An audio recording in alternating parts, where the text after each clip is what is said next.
ഇറാന്റെ മിസൈലുകൾ ഹൈഫയുടെ അടുത്തേക്ക് വീണ്ടും വന്നു. ഇപ്പോഴും ഇസ്രായേലിനെ കൊണ്ട് ഇറാന്റെ മിസൈലുകൾ തടുക്കാൻ കഴിയുന്നില്ല. ഇസ്രായേലിന്റെ അടുത്താണ് ലോകത്തിലെ മികച്ച ആണവായുധങ്ങൾ ഉള്ളത്. അയൺ ഡോം അതെന്തുകൊണ്ട് തടുക്കുന്നില്ല എന്നുള്ള ചോദ്യത്തിന് ഇപ്പോഴും ആർക്കും ഉത്തരമില്ല.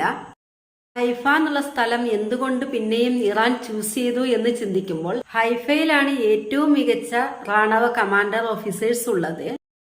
ഹൈഫയിലാണ് ഇസ്രായേലിന്റെ ന്യൂക്ലിയർ ഫെസിലിറ്റി വിജ്ഞാനികൾ ഉള്ളത്.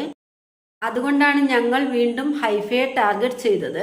ഞങ്ങളുടെ ലക്ഷ്യം അവിടെ ജീവിക്കുന്ന മനുഷ്യരല്ല, സാധാരണക്കാരുമല്ല.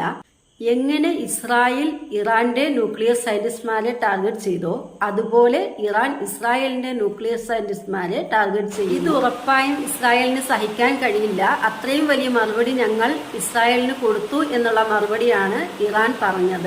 ഇറാന്റെ ആണ്ടർ ഫോഴ്സ് ഒരു വീഡിയോ ഒന്ന് പുറത്തിറക്കി. അതിൽ പിറകുവശത്തായിട്ട് ഒരു ഇറാന്റെ ഫ്ലാഗ് ഉള്ളത്, മുൻവശത്തായിട്ട് ഒരു മിലിറ്ററി ഓഫീസർ സംസാരിക്കുന്നു. ഇസ്രായേൽ ഉടനെ തന്നെ ഞങ്ങളുടെ നാട് വിട്ടു പോകണം. ഞങ്ങളുടെ നാടെന്ന് പറഞ്ഞിട്ട് അവർ പറയുന്നത് ഒക്കുപ്പേഡ് റീജിയനിൽ നിന്ന് പുറത്തു പോകൂ എന്നാണ്. എന്തെന്നാൽ ഇസ്രായേൽ ഉള്ള സ്ഥലം പലസ്തീനികളുടേതാണെന്ന് പറഞ്ഞ് ബിലീവ് ചെയ്യുന്നതാണ് ഇറാന്റെ തീരുമാനം. ഇപ്പൊ മൊത്തത്തിൽ ഇറാൻ ഇസ്രായേലിനോട് നിങ്ങൾ അവിടെ താമസിക്കാൻ പാടില്ല, നിങ്ങൾ അവിടെ താമസിച്ചാൽ ഞങ്ങൾ അവിടെ നിന്നും അടിച്ചോടിക്കും എന്നാണ് പറയുന്നത്. സോ ഈ അറ്റാക്ക് നടക്കുന്നതിനൊരു 10 മിനിറ്റ് മുമ്പാണ് ഇറാന്റെ ആണ്ടർ ഫോഴ്സ് പുറത്തിറക്കിയ വീഡിയോ റിലീസാവുന്നത് എന്നുള്ളത് വളരെ ശ്രദ്ധിക്കേണ്ട ഒരു വിഷയമാണ്. ഇത് നേരിട്ടുള്ള യുദ്ധമാണോ അതോ നിഴലുകൾക്കിടയിലെ രഹസ്യ ഓപ്പറേഷനുകളോ?